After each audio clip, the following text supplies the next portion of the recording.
What is going on, everybody? Welcome back to the Powerstroke Tech Talk Podcast. This is number 27. We are here with DS, yours truly, Mr. Matt, and newcomer Chris Gress, calling from the Long Island of New York. We're going to sit here and talk about our normal stuff. We're talking about trucks, we're talking about Super Duties. I got some new testimonial of myself with diesel hot shot secret. I'm excited to start using that in my rig. And I recommend you guys all too as well, because you can save some money using my code PTT. And for those of you that have not been able to check us out on YouTube, make sure to get us on Spotify, Apple, that Google Podcast, Amazon, and Podbean. We got it all loaded up on there for you guys to take advantage of. And I just got a comment today. They love the back and forth with DS and Matt. What back and forth? We don't do that. Oh, we don't do that anymore. I don't know what you're talking about. We go back and forth. Sean, do we go back and forth? Sean's smiling. It's funny. It's comical. Wait, who said that? Was that just like... It was a comment this morning on YouTube. I gotta look at this. I gotta look at comments. I gotta get loaded up for the comments. A lot of people like the podcast, especially I get some good comments on the YouTube studio for the podcast. You guys seem to really be digging it. A lot of feedback of the questions we're asking. We're talking about how to rotate tires. Matt had a good a regimen he does with his tires, and somebody else critiqued and say, hey, yeah, I do that and I do this, and people just really been adding to the list of stuff that we're doing with monitoring our oil, like when DS and I first did his maintenance, and we had that hey, what's going on with our oil, I have an oil consumption video coming out to show you guys how to properly do oil consumption tests if you're suspicion I can't talk tonight if you're having a suspicion that your truck is using oil or whatever. I'm going to cover it so you guys can be on the up and up to dial in, keep that Powerstroke at tip-top shape. And I don't think I checked my oil, I think 3 times since I've changed it, and it's been about 1,000 miles, and it's still right where I last put it. So DS, have you haven't changed your oil yet, right? Because didn't you say you're almost due for an oil change? Yeah, I'm definitely due right now. I got like 10% oil life remaining. Okay. And when did we change it? Like, was it January? It was the first of the year. Yeah, it was the first of the year. Duh. Yeah, it was the first of the year. So I got January, February, and halfway through March. Okay. But it was a busy. My accountant was like, "Great, look at your sales for February." She's all excited. It was a busy month. February was a busy month. So, I pushed that oil pretty hard. Yeah. And pushed it. It makes sense, I guess. Push it to the limit. But I will say it does seem like a diesel truck will go through its oil life based on the oil life monitor. It seems like it goes through it quicker than a gas truck for how I'm using the truck. Chris, so you guys over at the fire department, what are you guys doing? Are you doing the intelligent monitor like DS, or you guys do you guys have your own? Yeah, they usually go by that. Do you? Okay. Yeah, I usually go by that with my truck. I just changed my oil actually Sunday. What are you rolling in? To paint the picture for us. Oh, it's a 2019 F350 single cab. Oh, single cab. There's a story behind it. So. Okay. I like single cab. I want to short bed, short box. What do we got? No, 8 foot box. Damn. Nice. Okay. And what else? XL. What color? Really nothing special about it. It's white. Oh, okay. Yeah. So, what else? I only got it. I had 8,000 miles on it. So. Power windows or crank windows? No, power. Everything's power. Okay. Yeah, okay. Actually, it has an XLT value package in it. So it has the XLT radio and. Oh, okay. So. Is that a STX? No, XL. Oh, it's an XL. Yeah. So there's a Marine guy ordered it. Like he special ordered it. for pulling boats and stuff. It has the strobes on it from Ford. Oh, okay. And, you know, all that jazz. No kidding. Spray and bed liner, you know, 18-inch wheels. 4x4, I'm assuming. 4x4, yeah. Okay. Yep. All right, that's cool. That's cool. You got like a fifth wheel in it or anything, or No, I snow plow with it. So oh, right on. there's a Western on it. So what area are you in? it's Huntington, Long Island. So that's a pretty busy area for snow. Like you guys probably get a lot. Yeah, we got a good amount this past winter. Yeah, that's pretty cool. Yeah, so it definitely, you know, the season before this it wasn't really, and then this season it pushed some snow this season. What do you got, like weight in the back or something over the axle? Or you No, just not really. I mean, I was debating on doing that, but you know, guys were telling me, oh, you got to put some sand back there and stuff like that, and I was like, you know what, nah, I'm good. We had a couple of trucks at work when I was plowing snow for the dealer back in the day. We had made a we got like some 2x6s and built, or no, I guess those would be like 2x8s, and built between the axle and the inside the bed, you know, the hips, and sectioned it off and had, you know, a little cubby for, you know, sandbags, or we were using salt, and had, you know, divvied up so that when nothing was moving. I mean, it, you know, because then you got the bags tearing and you got salt all over the place. I tried sandbags and then it was no good. Yeah, it didn't work out so good. Yeah, that's always a challenge to get the sandbags to stay. I've built a wooden like brace to keep the sand, because if you're plowing and you hit some snow, that stuff's gonna want to move, and then it gets real hard to mess up your bed. But I built a brace and made it so it. But the trick is to keep it behind the rear axle, to keep it all the way far back, close to the tailgate, all the way, because you're trying to offset the weight of your plow. So if you got something heavy, like a wide out or anything like that, it's a regular Pro Plus. You know, it's a. Oh yeah, then you don't need nothing. Yeah. So you know, but maybe next year I get a sander for it. I don't know. You know, so we'll see. Oh yeah. Yeah, that's definitely a good move, having the sander. Yeah, I know you have your sander. That's, you know, and you said the weight, it evens out. You know. Exactly. So, yeah. You know, so we'll see.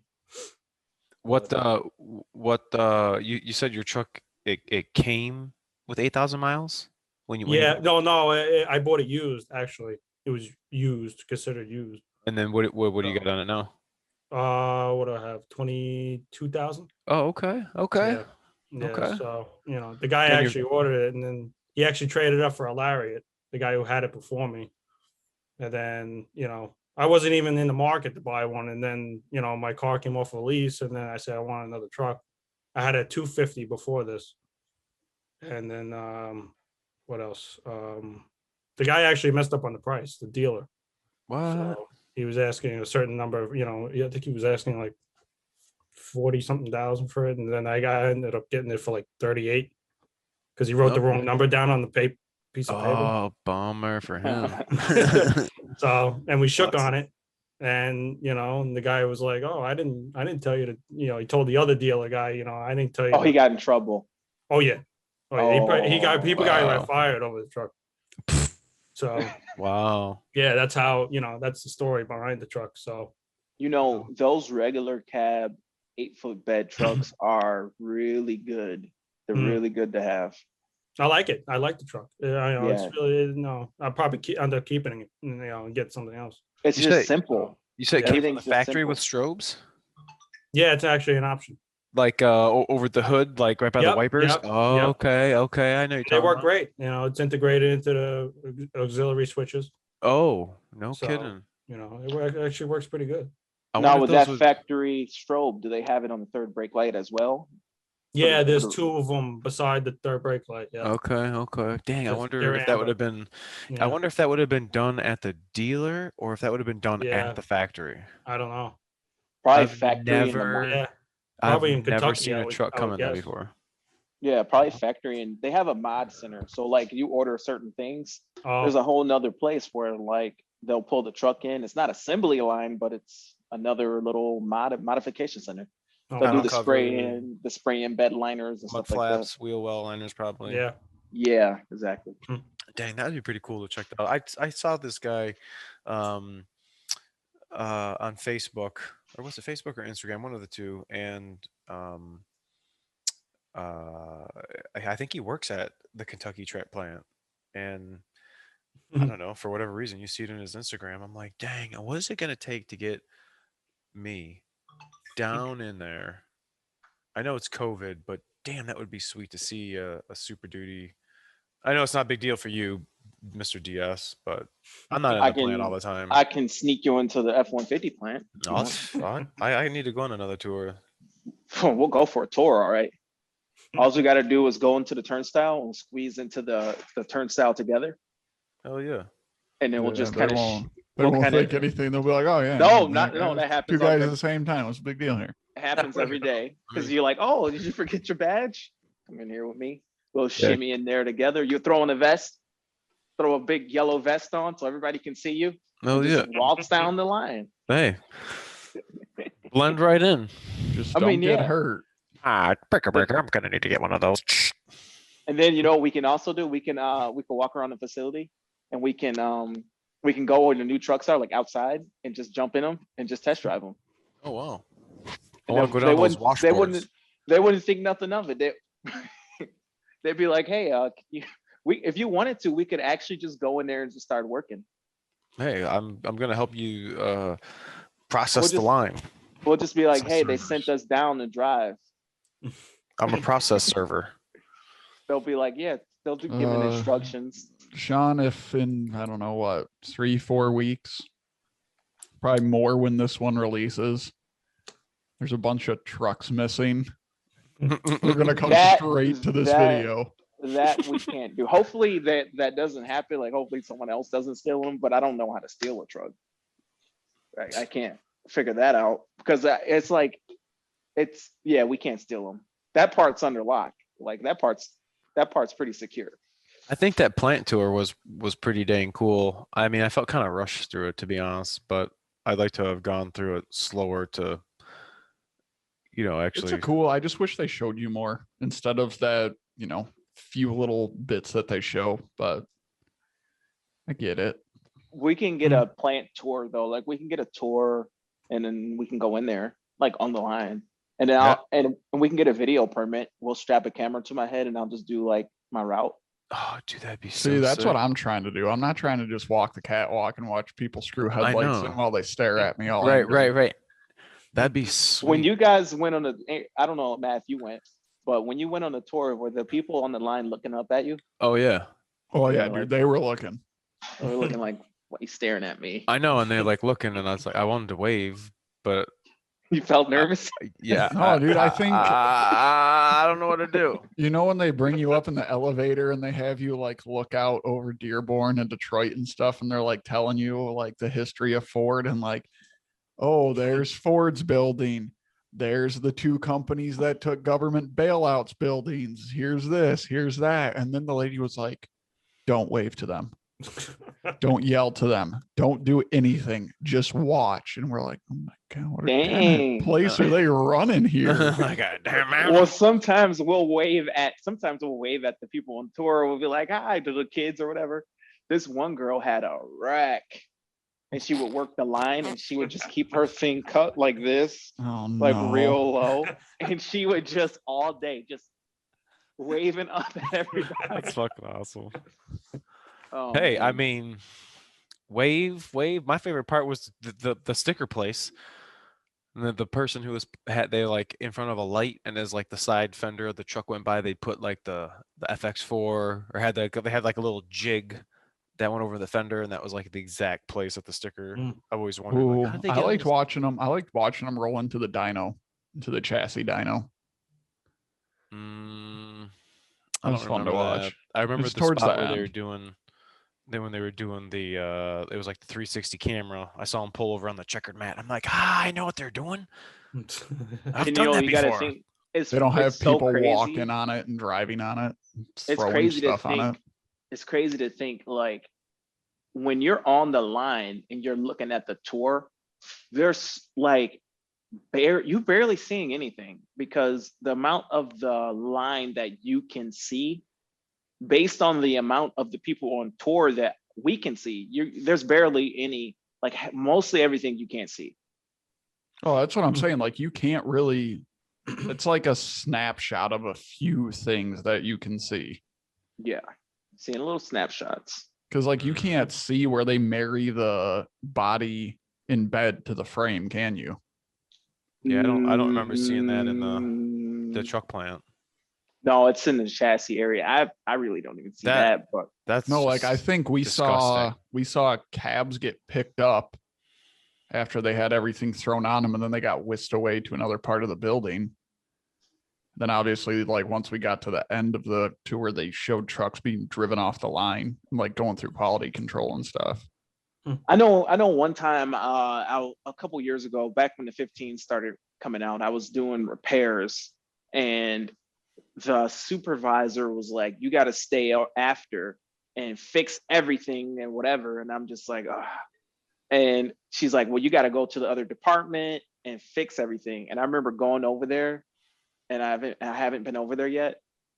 And it was like, dang, trucks were in the air, trucks were going like through conveyors, and then there was the marriage cell, and then the trucks would be stuck in between, like where you could get to it or where it was just all machinery.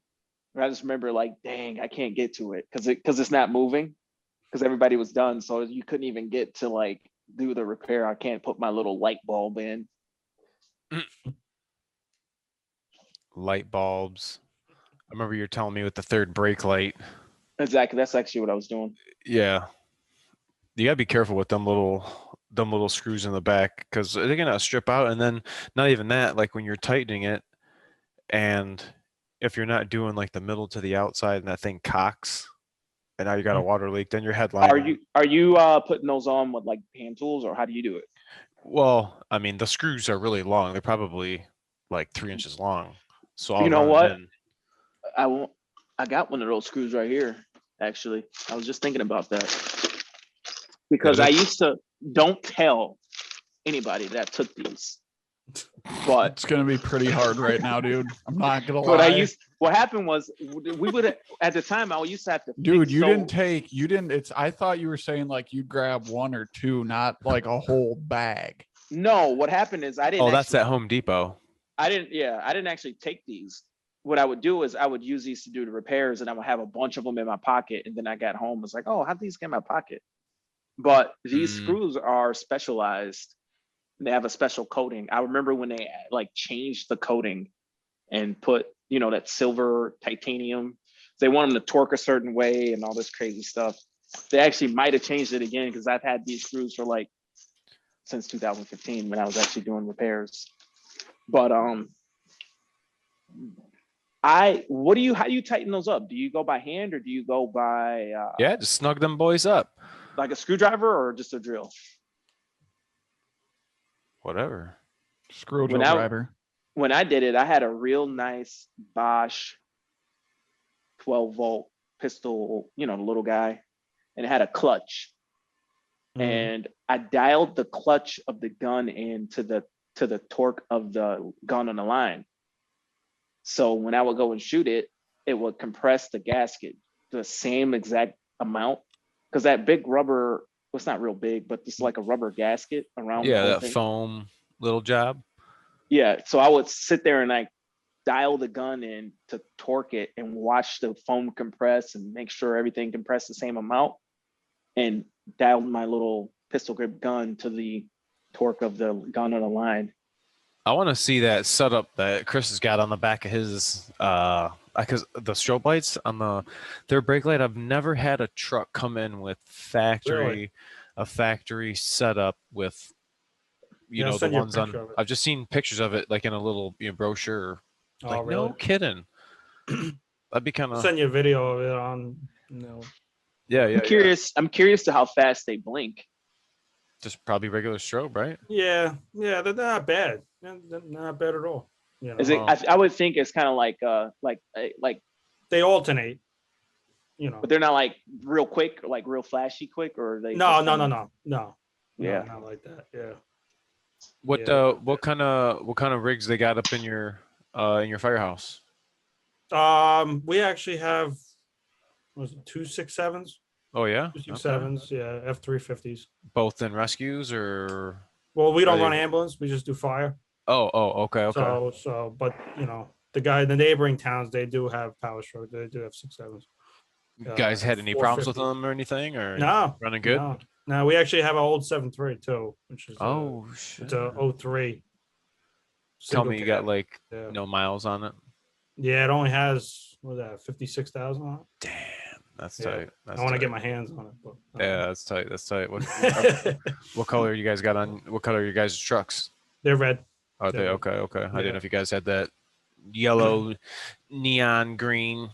No, red with white stripe. Yeah, my buddy over here has got he's got their older rigs are the yellow neon green ones. Oh, really? Yeah. Yeah. All right. What is it like trying to balance snow plowing with fire department? Well, I work for the town also. I work for the town of Huntington too. So, So do you plow snow for the town, or do you? no, well, yeah. My dad usually takes the white truck, my truck. Oh, And okay. So you have I somebody usually to go help with you. the town, and Oh. they have, we have 6.7s in there too. So Oh, so you'll be plowing with the town, and then your dad will be plowing in your. with my truck. Oh, okay, that's pretty cool. Then. Yeah. So, I don't I don't really trust anybody else in it. So So you got the full screen. So you got the reverse camera and all that. He's yeah, got yeah. it just like Nathan. Nathan. With the 2020, he's got the lower trim level, but he's got it of the value package. So he's got the upgraded screen, cluster because he's got the bigger cluster, which actually I didn't know this, but he had told me that his truck was actually built with the wrong cluster. It came with the 4.2-inch little blue crystal LCD display, and it should have the cluster that is between DS's and his. Oh, yeah. Apparently there's I don't know, not a recall. I guess a recall. There was a bunch of trucks that were built between such and such date. I don't know what those dates were, but they were built with the wrong cluster, and you can apparently get the correct cluster installed. But I said, God, I never even heard that. But it made his truck down for a month because apparently he couldn't get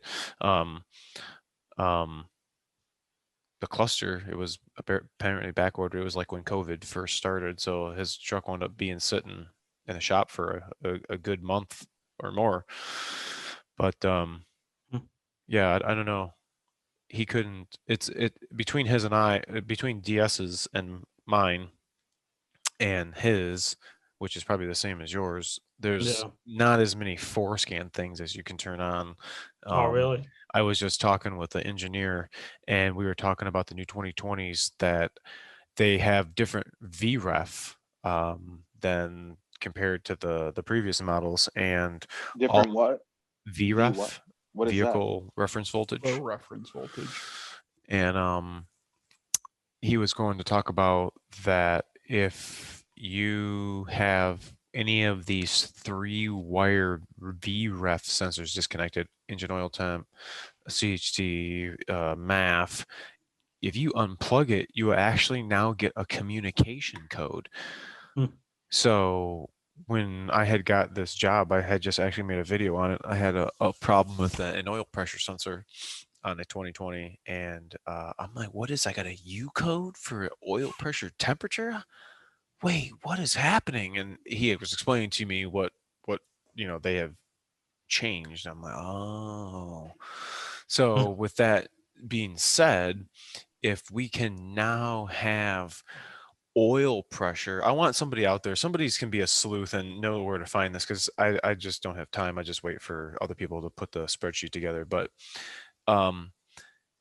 if we can turn the coolant temperature on over the coolant gauge, I believe that we have enough data, one, because it's a 3-wire sensor, And two, I believe there's a PID in the PCM to view oil pressure because we have a variable oil pressure system control valve on the new 2020s. It's kind of like the 27s, how they don't have a constant range of oil pressure. They have like a low side oil pressure and a high side oil pressure. And I think if we could figure out what that code is in the as-built, what's stopping us from putting the oil pressure actual value over the oil pressure gauge? You have this little blue chunk of LCD. Like, well, what is that? Is that 50? Is that 6? Or is it just good? Well, That'd be cool. it would. And these ones like 19 and below, they're all just one wire. It's just an on-off switch. So as soon as it hits oil pressure, it shuts the light off, and the gauge just is gonna, It could be kind of scary though too. If it has that variable system where it uses lower pressure to save on fuel. Yeah, I don't know. And then all of a sudden, well, I know in the 7.3 they have this variable pressure oil pump system where when you're somehow they're saving fuel by lowering the amount of, I don't know if they're lowering oil pressure, but they're lowering something with the oil flow or something, so it doesn't use as much fuel. Pressure and flow it idle. Is it at idle? Yeah, because most of those trucks will, any vehicle that's extended for a long period of time kind of wreaks havoc on stuff with not getting enough lubrication, which is the biggest reason why they went to that variable pump. Well, I know the EcoBoost at least has something where it's saving fuel with oil pressure, but if you're able to see it and it does something weird, you might be like, why is it doing that? Why is it dropping or raising or whatever it's doing when it's doing what it's doing? That's funny. I just heard that some guy just commented and said that DS Trucks needs to put some lubricant on his wagon wheels. I literally just lubricated it. I don't know why it's doing that. It's so funny. It just reminded me of the comment. Speaking of comment switch, let me go back here in the archives because the archives. I found some pretty giggle-worthy comments. I mean, other than most of them that refer to us as the oil cast and they want us to talk about things other than oil. I haven't read them. This is a comment on my most recent video that was just today. This was for the hoist one. It says, my job has garbage lifts that are extremely dangerous. Ooh. I wish we could get new and safe lifts. You can get a new job. Kind of scary. Man. Get a new job, easy. I feel you. Safety first, brother. Safety first. Love the podcast, but can we move on to something besides oil talk already? Much respect for mentioning Diesel Tech Ron. RIP DTR. Rusty Bun. We're not going to forget you too, because you're the guys that are paving the way for the dudes with the 6.0s and unfortunately DTR didn't get to really dive into a lot of 6.7 stuff. So we're gonna remember in the likeness of him. Oh, DTR. I did see someone bring up a really interesting thing. Rattle it off. And as much as I hate talking about oil, someone brought up the point that trains run the same oil. Huh? Yeah, they'll run the same oil for months, but you have to, keep in mind that those have insane filtration systems. And I'm not a, train engine engineer, but I'd say that thing spins around a lot less and doesn't go through the RPM range that like your diesel pickup's going to go through. So if that thing's running at a constant RPM of like, I don't know what a train engine runs at, maybe 1200 RPM. Right. That oil's probably going to last for a while. It's diesel electric, so it's going to find the optimum RPM for the power output and all that. But yeah, and they've probably their clearances on everything, they've streamlined so that it's the most efficient, and this, that, and the other. Well, there's no secret that there's guys out there that do extended drain intervals. It's not like it can't be done. Oh, I'm not So if saying you you're- can't do it, but If you're a train company, you're probably thinking like, let's put whatever synthetic and filtration and whatever they're doing. yeah, Bypass, whatever. I recommend everything for the average person, right? Which is why I tell you 1030, 5,000 miles, use Ford filters. It just keeps it very easy. We Well, when I we did don't have any problems that way. when I did Anybody the who comes oil- on has the got oil to. Go ahead. Anybody who comes on is demanded to tell us what kind of oil you're running. Yeah. I mean, there's some good stuff. It's told me that I was wrong about Rams having an in-tank lift pump. And, those trucks don't really matter to me because No. Fords are the best. Matt had a good kind of inquiry I had or an inquiry. statement. What was it? What was my statement? Guys, what do you got? Would you guys be open? So you guys, we don't talk about pretty much anything that has to do with that C word. Yeah. What if? I mean, this is a what if. Powerstroke. It would be a Tech good Talk idea. I podcast. like it. I like the idea. But I kinda we like to venture out from, normal things just to keep you guys entertained and engaged and everything. So I think it might be a good idea. let's say there is a guy who I really enjoy the stuff that he puts out. I'm kind of interested to He's be honest. probably one of my favorite guys to watch. And he has, I want to say it's a 2010 F350 that he bought with a 6.4 in it. That was Maybe that's the only way, huh? so. Then he bought an 05 or an 06 24 valve and swapped that in.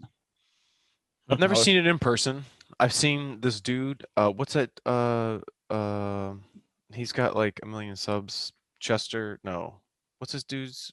I know. Yeah, I know he's who you're talking about right now. I know what you're talking about. He put the Cummins in the Mustang. Yeah. Yeah. You guys So know. would you Weston Chaplin. Weston Chaplin? He's the only dude that I've seen do that, and from knowing what we see with the 6.4s and like how it sits in there, it's like, I mean, I'm kind of curious to see like, whoa. Yeah, I mean, it's the Powerstroke, How the hell did they do all that? None of us really like 6.4s, so That's the only way that's basically. I'm not going to say that's the only way that we'll talk you about. can. That we'll talk about it because obviously, Cummins is doing something right with how much of the market share they control in terms of heavy duty diesel. Can't really say they control that much for medium duty because I looked at a report yesterday. Ford has 43% market share of medium duty trucks, which is kind of insane. That's more Who's the other than stuff? So I think second was Freightliner at 26%. Then International was 21%. What? Then Dodge came in at like 6%. That is a good point. I've never really seen GM. You're not seeing Dodge. GM combined came in at, I want to say, 2%. Yeah, horrible. Yeah, when do you see any of those trucks rolling around? Not never. It's not even, but that's taking in account like your class 6 and class 7 size medium duty trucks.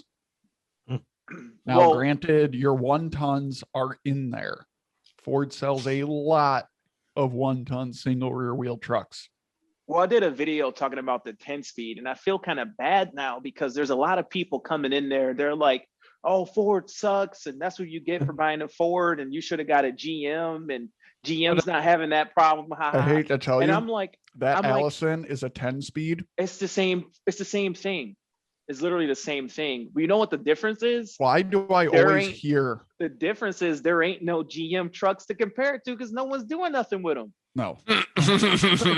And everyone says the Allison is so much stronger. The Allison is so much better. The Allison is so much this. The Allison is so much that. It's not. The last I checked, the average service life on an Allison in a pickup is 100 to 150,000 miles. With a rebuild, that cost $6 to $7 grand. What? Now, I'm sure someone in the comments can light me up and tell me I'm wrong because their grandpa's brother's sister's cousin's friend, third removed, had an Allison in their Duramax that ran to 666,000 miles. Oh, don't even get me started with these comments on this million mile 6.7. Oh, for crying out loud. You know what? I'm gonna read some. Yeah, go for it. I don't even want to turn the comments off. I just delete them because I mean some of these guys are just some bozos. No, dude, don't even delete them. Don't even delete. Yeah, them. some just of them let them go. They're just inappropriate, and I'm not just gonna let them go. I'm not gonna. How many injectors has he replaced? How many CP4 issues? Literally none. Yeah, right. Like these guys, just wait till he's on the podcast. Wait till he's on the podcast. You guys can hear him talk. I'm not even gonna talk. I'm just gonna be like, all right, dude, here you go. Just here's the mic. Just talk. Okay, this is my favorite comment ever. And this has to do with deleting your truck. It's environmentally friendly when you think about it. No need to buy DEF jugs. I don't get that. Is my favorite argument for why you should delete your truck, because there will be less DEF jugs in a landfill. I think I've ever heard anybody say that. Pretty funny. I get it. You know what? You're right. There will be less DEF jugs. That does not offset the amount of NOx produced. And I hate to call you dense right now, but the vehicles like semis that use the most DEF come out of how we like dense. I love dense people. Well, when it comes to DEF, like how long is this stuff? I mean, what's the shelf life if it's in the box? I don't really know what the shelf life is. I don't know. I know there's expiration on They put a date on them, but I don't know what the date. Because like, what if I put? Did they really put a date on? Yeah. I've got a case you've given me, Aaron, or A-Rod. There's a case right here, and I'm gonna put it in my truck. But I'm like, hey, is it still good? Well, as long as that seal ain't been broke, I mean, it hasn't been polluted to the air. Some of these comments are just, right. It's brand new, right? It's still good. The reason it lasted so long is because it's deleted with no emissions junk. Well, they took care of it. That's probably part of it too. But if you're running with full emissions equipment on your truck, you're probably going to have to maintain it more because the much higher levels of soot and combustion temperatures. Thank you. Next one. A lot of them were Cummins do these all the time. Oh, key takeaway is how he drove the truck. Yeah, wait till Toyotas. There's so many Toyotas that do this. Oh, so many Tundras. I'm curious to see what kind of towing he was doing, or was he like hauling with just a truck bed? Like, I don't know. From what I remember, I can recall him telling me that he tows regularly 9,000 to 14,000 pounds all the time. Wow. Including his trailer, his load, his cargo, where he's driving. I'm telling you that much weight. If you work these trucks, work them hard and take care of them, they're going to last longer. For real. And even if it did have the emission stuff on it, like if you're running where that stuff is constantly hot and your EGTs are always, that stuff's going to be clean as a whistle. It's almost like that us dudes driving around town, like myself, like DS, that is really not great. Yes, yeah, we're just prematurely killing our trucks, and there's really nothing we're going to be able to do about it, and except for staying on top of maintenance and using additives, which brings us to this, because one of the things that DS and myself are gonna want to try to stay on top of is one, our regens, making sure that we're not going to be stagnant and letting this snowball. That's why I have been turning so much OCR on. It's been crazy. People have been emailing me, want to do some remote forescan, turn an OCR on, because it is that important to know what's in there. And these additives combine is actually gonna help reduce the truck needing to regen. We're gonna be able to burn off all of that stuff that we're normally burning during combustion, but it's when we're running these trucks and when I take these apart and the stuff, the amount of gunk, even Matt can vouch for this. We take off that throttle body, what do you see? You take off that EGR cooler inlet, what do you see? And it's just, how do you stop that? Yeah, okay, rip it off. But what else can we do? Well, the dudes who are driving the trucks on the freeway, I know you're driving in the city. It's not a bad idea. Go take your truck for a 45-minute drive. Go burn, remember, go burn the carbons out. Well, literally, go burn the carbons out. Go drive it. Go. That thing wants boost. That's what it's made to do, is work. Burn it. And what I like though about the Hot Shot Secrets is they are very focused on diesel compared to, you know, some of the other companies. You got your AMSOIL, but they're not like a diesel only or Hot Shot Secrets. And they're really, really, really specific about what their products can do. As far as like the oil or the fuel additive, they're telling you straight up what the difference is, what is the wear, the anti-wear agents. They talk about wear scars, the testing done by independent parties. I saw nice one of their gentlemen, one of their, I don't know, one of the guys from the lab or something, was really talking about the CP4 pump and their design and use over in the European market and their different quality and standards of fuel. And he literally was like, you know, your American standard fuels here, where European is here. And when you add our Hot Shot Secret, it actually brings that rating of fuel up above the European. I mean, I don't know about you, but I ain't trying to spend 12 G's because my CP4 went. And now that I have one, it is something that I get constantly asked about. Are you doing that disaster prevention? Amy, where are you? I've been trying to get a hold of you guys over at SPE. So many people have been. I want to get that disaster prevention kit from you guys. It's something I want to talk about. It's something that I think is a really, really great idea.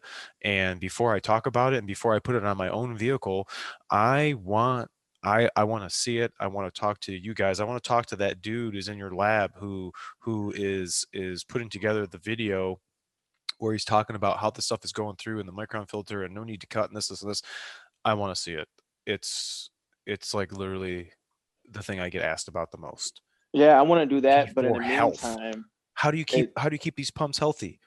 In the meantime, it's so easy just lubricity to get right here to get the everyday Hot Shot Secret, and they're very, very, very specific about how that's protected. For diesel, you can get their other. It's actually at work because I'm going to add it to my truck. They have some FR3 oil additive, and it's for gas and diesel. This stuff right here is for diesel. Their company is for diesel. This is for diesel. What do you think about their oil additive? Not that was that distinction right there? Yeah, this one's more for the Huey dudes, the 6073s. What do you think about that other one, that nanotech? I forget what it's called. I have it at work. It's not literally on my toolbox right now. I'm going to be adding roughly over a half a bottle. Yeah, that's what it's saying. I'm almost curious. I got oil change, I guess, because I got like 12% oil life left, whatever. I almost want to just pour half of it in just to see what it does. Like, am I going to notice anything? Is it going to? I need to change the oil. I don't think it's going to change anything on your monitor. No, because that's just going off calculations. Yeah, definitely won't do everything. Definitely won't change that. But Chris, are you guys running additives in your guys' fleet, or you running it in your personal truck or anything? Or you just like I said, I run Seafoam for now, but now I'm going to switch over to what he has there. Make sure Hot Shots. Make sure to use my code PTT for you guys out there if you guys want to check it out. They got. I have to change my language because I always keep saying that. They have some really other great products just besides this. And I want to check out their oil. Dude, you know what I'm gonna try, bro? I'm gonna try the POA oil. Are you? Yeah, that's the one I was talking to the rep about last time. I need to order it. What did he say about it? That the race application guys they have a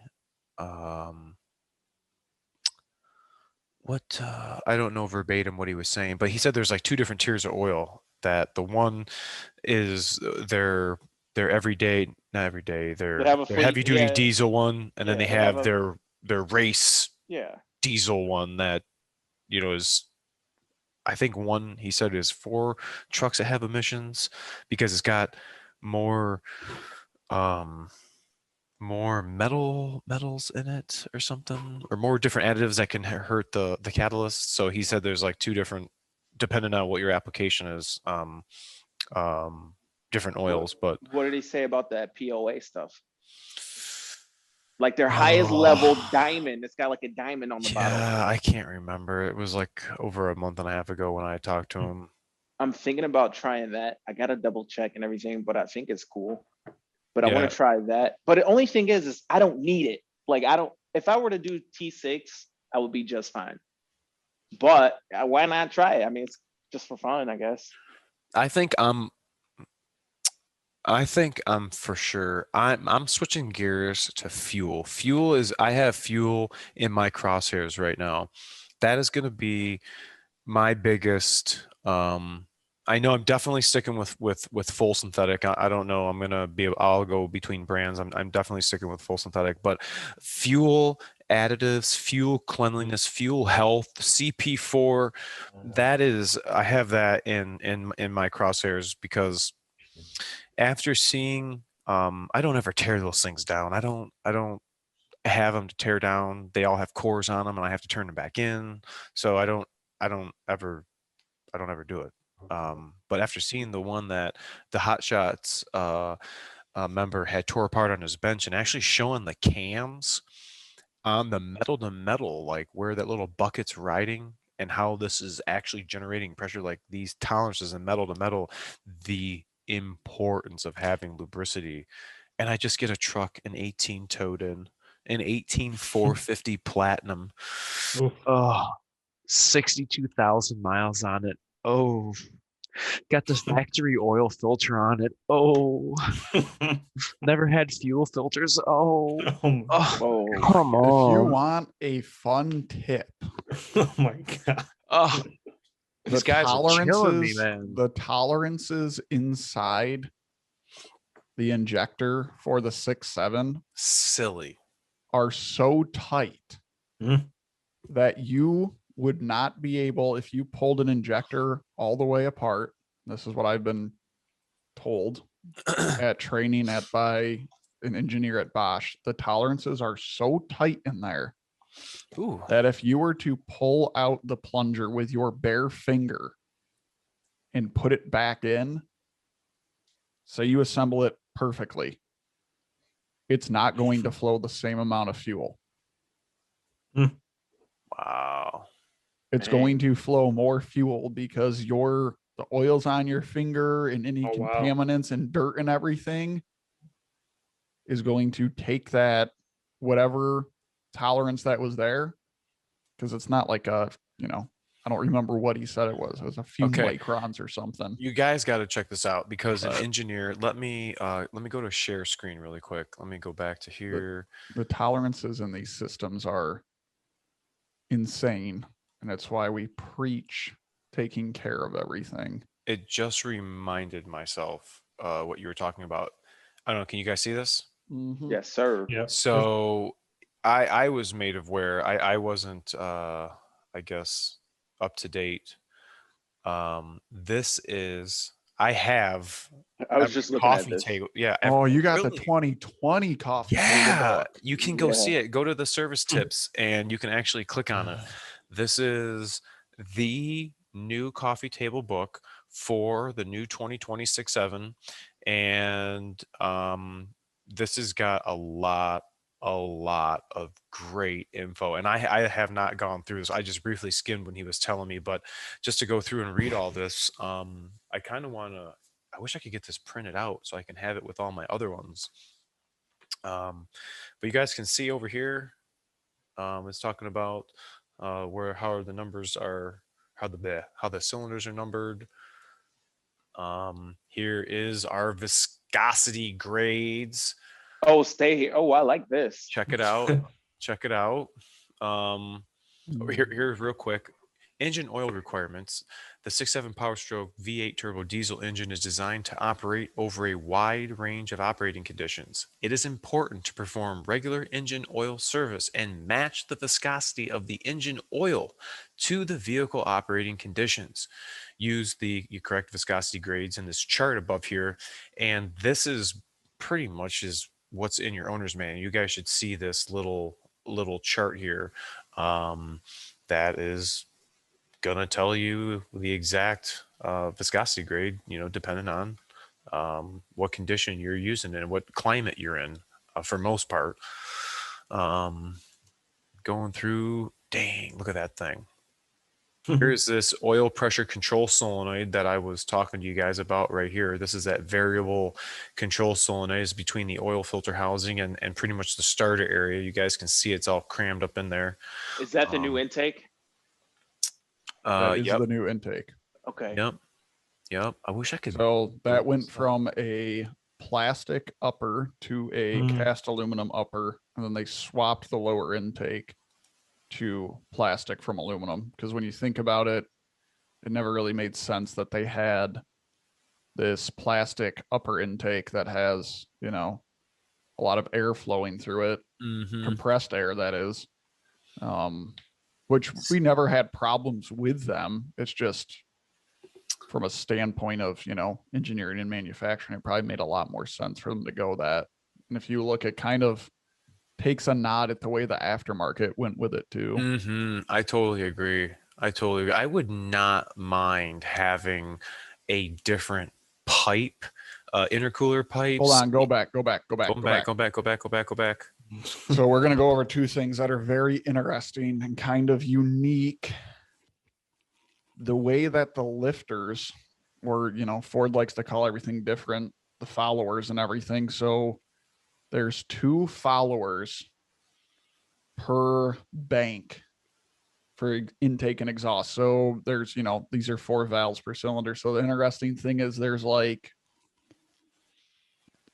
2 in 1. Yeah, it's 2 in 1, which is really cool the way that whole thing works. And then you got lash adjusters inside of the followers. So it's almost like they took technology from an overhead cam and put it into, your standard push rod V8 or, just push rod engine. So I don't know if you guys like to nerd out over stuff like that.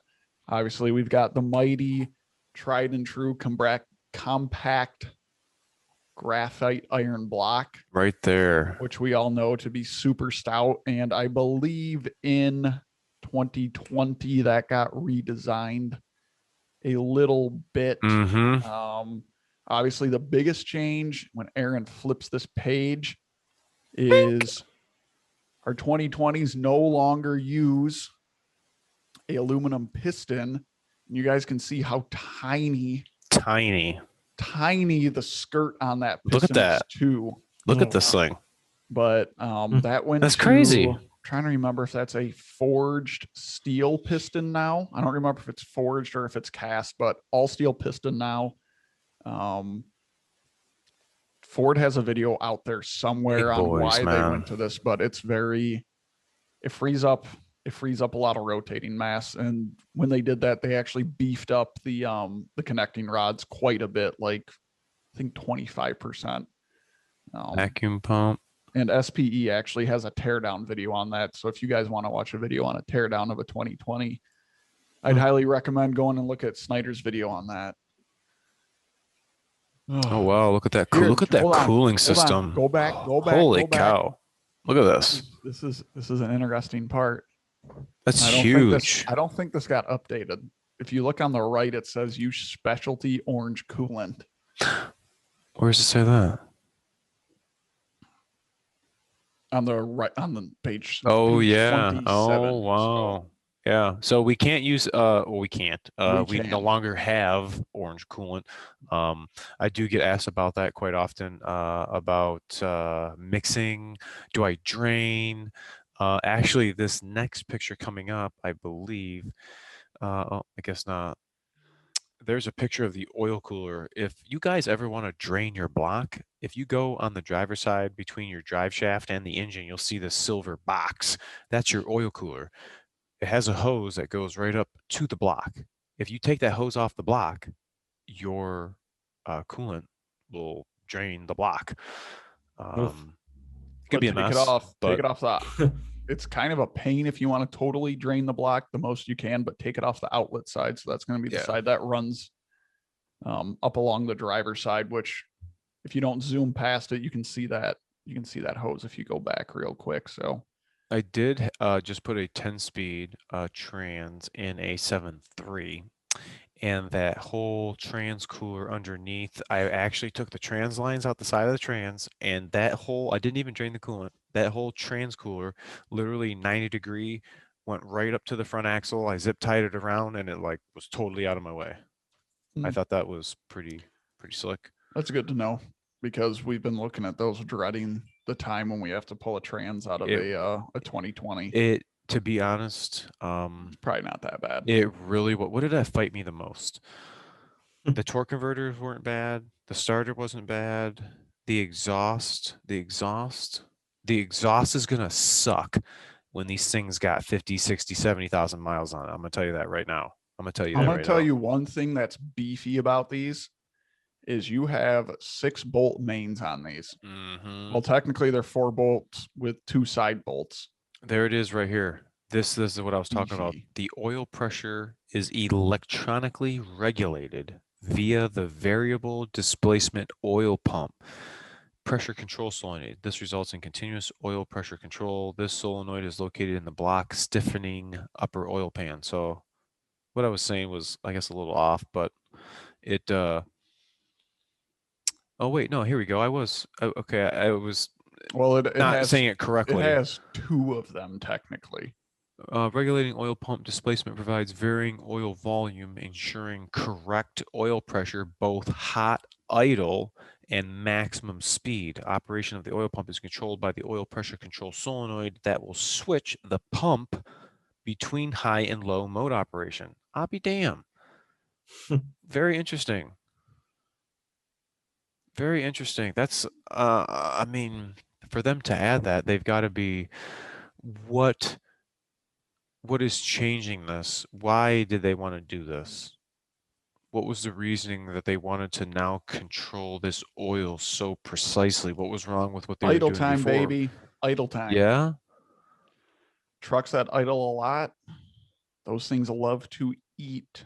Okay, I shouldn't say they love to eat. I didn't consider that. Most engine failures that I see, it took out a thrust bearing because the thing just idles there and idles there and idles there, and a lack of maintenance. Wow. I wish I had this printed out. For all you guys that want to check this out, I don't know. Gosh, how could we?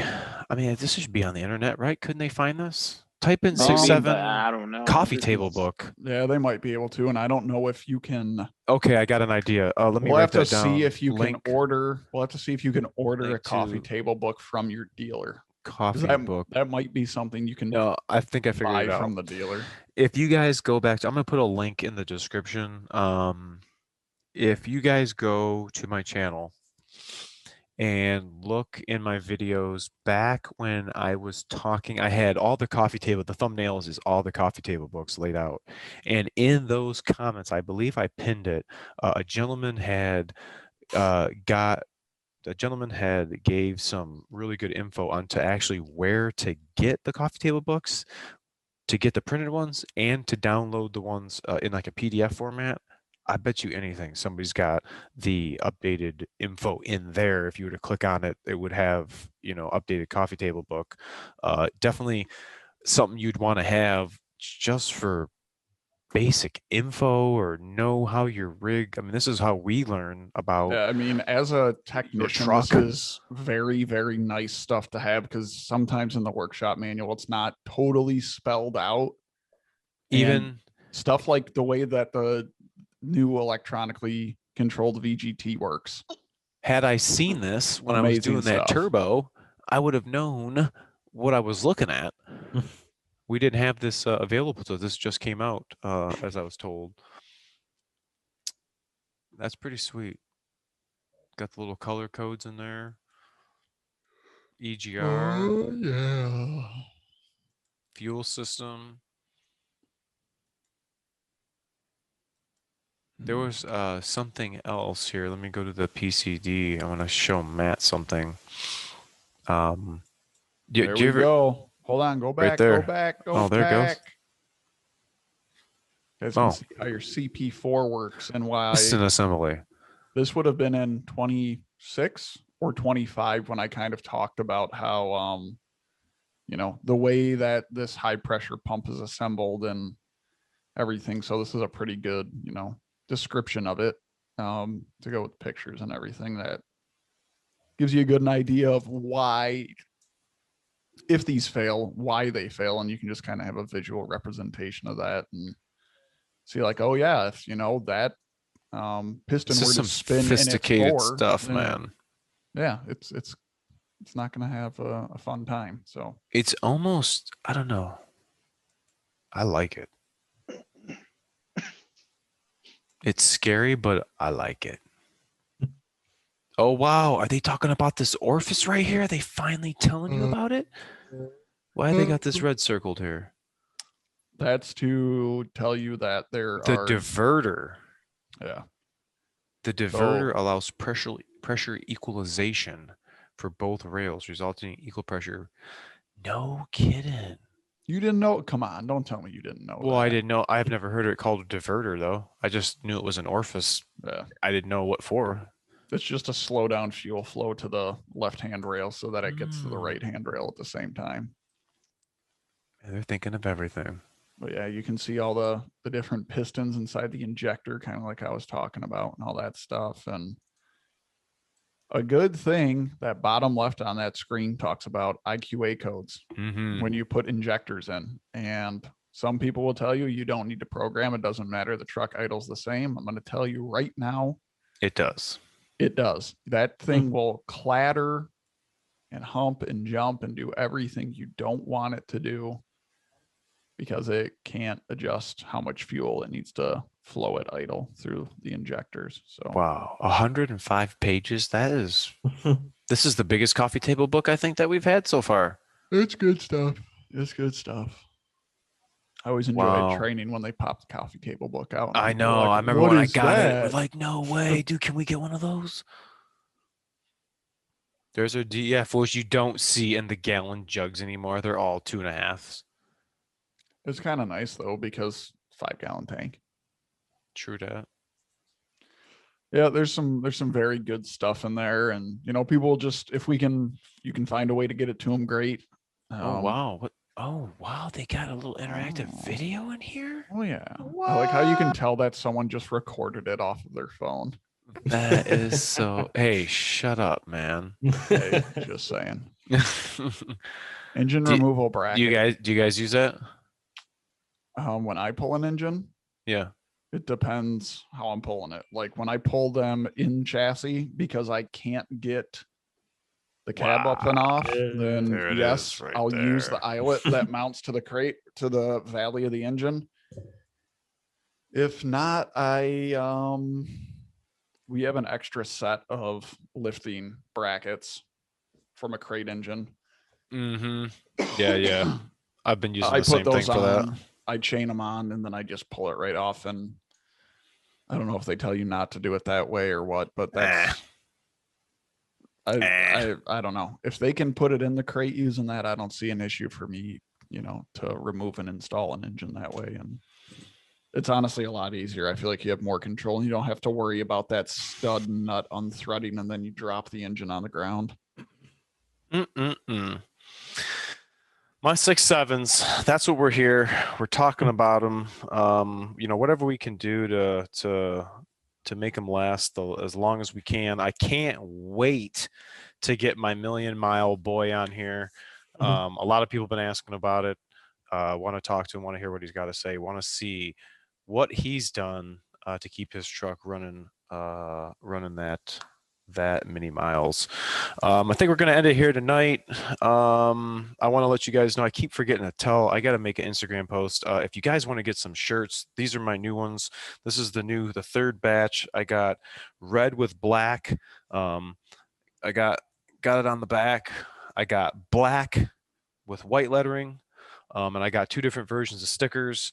If you guys want any, make sure to hit me up on my email, which would be up here, my social media, whatever you guys want. Tell us what you guys liked, what you didn't like. If you guys want to get on, let us know. We definitely like the newcomers and see what you guys are rolling out there.